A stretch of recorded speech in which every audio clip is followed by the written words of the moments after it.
میرے نبی نے فرمایا مجلس میں بیٹھے ہوئے مسجد میں، کہا کہ یہ جو دروازہ ہے نا اس سے ایک جنتی آنے والا ہے۔ تو لوگوں نے دیکھا ایک مدینے کے مقامی آدمی ذرا بوڑھے، وہ مسجد میں اندر آئے، داڑھی میں وضو کا پانی، ہاتھ میں جوتا، نماز میں شریک ہو گئے۔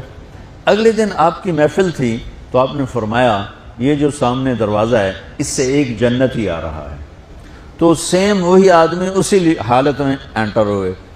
اگلے دن ہوا تو آپ نے کہا اس دروازے سے جنتی آنے والا ہے، ٹھیک وہی آدمی اسی حالت میں انٹر۔ اس مجمع میں ایک صحابی بیٹھے ہیں، ان کا نام ہے عبداللہ بن عمر۔ یہ 1,24,000 صحابہ میں ان کی ایک اسپیشلٹی ہے کہ یہ سب سے زیادہ عبادت کرتے تھے، سب سے اتنی عبادت کسی نے نہیں کی۔ ساری رات نفل پڑھتے تھے، سارے دن کا روزہ رکھتے تھے، اور دن رات میں ایک قرآن ختم کرتے تھے۔ کوئی ہمارے جیسا اول تو کر نہیں سکتا، کرے گا تو چوتھے دن پاگل ہو جائے گا، دماغ خشک ہو جائے گا، اور انہوں نے نبھا کے دکھایا۔ رات پوری تہجد، دن پورا روزہ، اور رات اور دن میں ایک ختم قرآن۔ اب ان کو خیال آیا کہ یہ بابا جی مجھ سے بھی زیادہ عبادت کرتے ہیں، جو ان کو یوں ڈائریکٹ جنت کی بشارت ملی اور مجھے نہیں ملی، تو میں دیکھتا ہوں یہ کون سی عبادت کرتے، کیا یہ ساری رات سجدے میں پڑے رہتے ہیں، رکوع میں کھڑے رہتے ہیں، قیام میں کھڑے رہتے ہیں، کیا کرتے ہیں؟ تو ان کے پاس پہنچ گئے، چاچا کوئی تھوڑا والد صاحب کی ناراضگی ہے، دور رہنا چاہتا ہوں، 2-3 دن ٹھہر جاؤں آپ کے پاس؟ ہاں ہاں ہاں بیٹا آ جاؤ آ جاؤ آ جاؤ۔ اب عشاء کی نماز کے فوراً بعد انہوں نے چادر اوپر لی اور چادر میں یوں سوراخ کیا اور یوں لیٹ کے دیکھنے لگے کہ اب یہ بزرگ کیا کرتے ہیں۔ بزرگ تشریف لائے، سرانے پہ سر رکھا، اللہم بسمک اموت و احیا، سونے کی دعا پڑھی، اور تھوڑی دیر بعد خراٹے تھے۔ وہ بڑے حیران ہوئے، بھئی میرا تو خیال ہے یہ ساری رات سجدہ کرے گا تو رو رو مسلح تر کر دے گا، یہ تو خراٹے ہی چون جاندے نہ ہو جا رہے ہیں۔ اب وہ دیکھ رہے ہیں ابھی اٹھے گا ابھی اٹھے گا ابھی اٹھے گا، پھر انہوں نے کپڑا اتار دیا، ابھی سویا ہوا ہے۔ وہ فجر کی اذان پہ اٹھے اور ان کا دماغ چکر کھا گیا، بھئی اے کی بڑی تہجد دے 2 نفل بھی نہیں تو جنت دی بشارت 3 دن کٹھی۔ انہوں نے کہا کل دیکھوں گا، کل شاید کچھ اور کریں گے۔ اگلے دن آئے، پھر اسی طرح یوں کر کے لیٹ گئے، اور بزرگوں نے بھی یوں کیا، اور بسمک اموت و احیا، اور پورا کمرہ خراٹے نال۔ وہ پھر پریشان، یہ کب اٹھے گا کب اٹھے گا؟ فجر کی اذان پہ اٹھے تو اور ان کی حیرت بڑھ گئی، کہنے والا سچا، اس کے بات کو تو چیلنج ہو نہیں سکتا، وہ محمد مصطفیٰ ہیں، لیکن یہ چکر کیا ہے، یہ جنت مل کیسے رہی ہے؟ چلو ایک رات اور صحیح۔ تیسری رات آئے، یہ یوں لیٹے وہ یوں لیٹے، یہ دیکھتے رہے وہ سوتے رہے، حتیٰ کہ فجر کی اذان پہ آنکھ کھلی تو یہ نا پھٹ پڑے، کہنے لگے چاچا بات بتاؤں؟ کہنے کیا ہے؟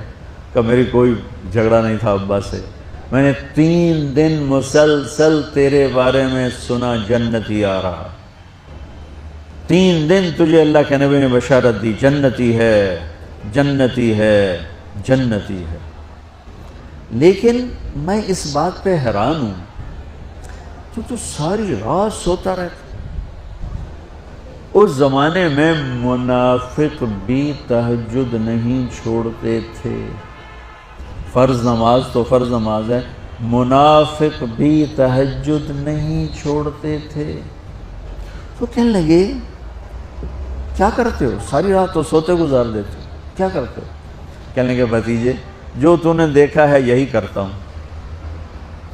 اب یہ پریشان ہے کہ اللہ کے نبی کی بات کو تو چیلنج ہو نہیں سکتا، اور جس کو بشارت دی ہے انہوں تے فٹ نظر نہیں آ رہی کہ کیسے 2 نفل آج کہ نیک لوگ تہجد نہیں چھوڑتے۔ تو کہنے لگے اچھا چلو اللہ نے ایسا ہی، اللہ کی مرضی، اللہ کے نبی کی مرضی۔ یہ 4 قدم چلے تو آپ سننا، کہا بھتیجے ادھر آؤ، کہا بیٹا ادھر آؤ، آ گئے۔ کہنے لگے اب تمہیں اصلی بات بتاؤں، اب تمہیں اندر کی بات بتاؤں؟ انہوں نے کہا کیا ہے کیا ہے؟ اب وہ تیار ہو گیا کہ یہ کہیں گے میں 3 دن بیمار تھا اس لیے میں اٹھ نہیں سکا، ورنہ میں تو ساری رات سجدے میں گزارتا ہوں، میں تو ساری رات روتے روتے گزارتا ہوں، تو 3 دن میں بیمار تھا، میرے پیٹ میں درد تھا، میرے سر میں درد تھا، تو میں اٹھ نہیں سکا، ورنہ تو دیکھتا تو حیران ہو جاتا میری رات کیسے ہوتی۔ لہذا ہاں جی جی جی، تو کہنے لگے مجھے دیکھو یہاں ہاتھ رکھا کہ یہ جو دل ہے نا، دل اس میں دنیا کی کسی انسان کی نفرت نہیں ہے، اور جب اللہ کسی کو کوئی رزق دیتا ہے تو مجھے کبھی حسد نہیں ہوا، مجھے خوشی ہوتی ہے۔ تو ان کی جو باڈی لینگویج تھی نا، حیرت میں ڈوب کے وہ کہتے ہیں ہاں بات ہے، سمجھ آ گئی، یہی سے۔ انہوں نے ایسا نہیں کیا، وہ کہنے لگے ہاذا ہوا، اچھلے اپنی جگہ سے، ہاذا ہوا، یہ چاچا اب سمجھ میں آ گیا، سمجھ میں آ گیا، یہی ہے جو آپ کا سینہ اللہ نے پاک کر دیا ہے، اس پر آپ کو جنت ملی ہے۔ یہ صرف تہجد تے نفلاں تے انج سوکھی نہیں لبدی، یہ جو آپ کا سینہ پاک ہے۔ اب پہلی حدیث کے ساتھ جوڑو، میرے نبی نے فرمایا میرے بیٹے انس، میری ایک عظیم الشان سنت ہے کہ اپنے دل کو دنیا کے انسانوں سے، میرے بچوں سنو، یہ نہیں فرمایا مسلمانوں سے دل صاف رکھ، فرمایا پوری دنیا کے انسانوں سے دل صاف رکھو۔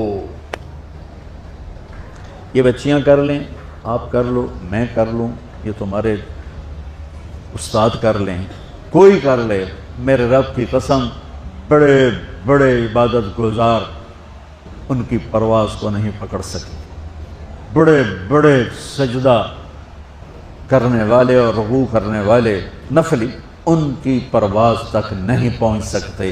ایک اس وجہ سے کہ یہ عظیم الشان سنت ہے، ایک اس وجہ سے کہ اس کے کرنے والے بڑے تھوڑے ہیں، ایک اس وجہ سے کہ یہ مشکل بہت ہے کہ آدمی کو خود ذبح ہونا پڑتا ہے تب جا کر یہ چیز ہاتھ میں آتی۔ ایسے نہیں ہے کہ تہجد کے لیے نیند قربان کر دی، ہم جماعت میں گئے 40 دن کے لیے تھوڑا روکھا سوکھا کھا لیا اور گھر کی جدائی برداشت کر لی، یہ پل پل کی موت ہے، پل پل کی عزت نفس پہ چھریاں ہیں، اور پھر یہ مسکرا کے چلتا ہے، یہ مقام اسے جبریل سے بھی اوپر لے جاتا ہے۔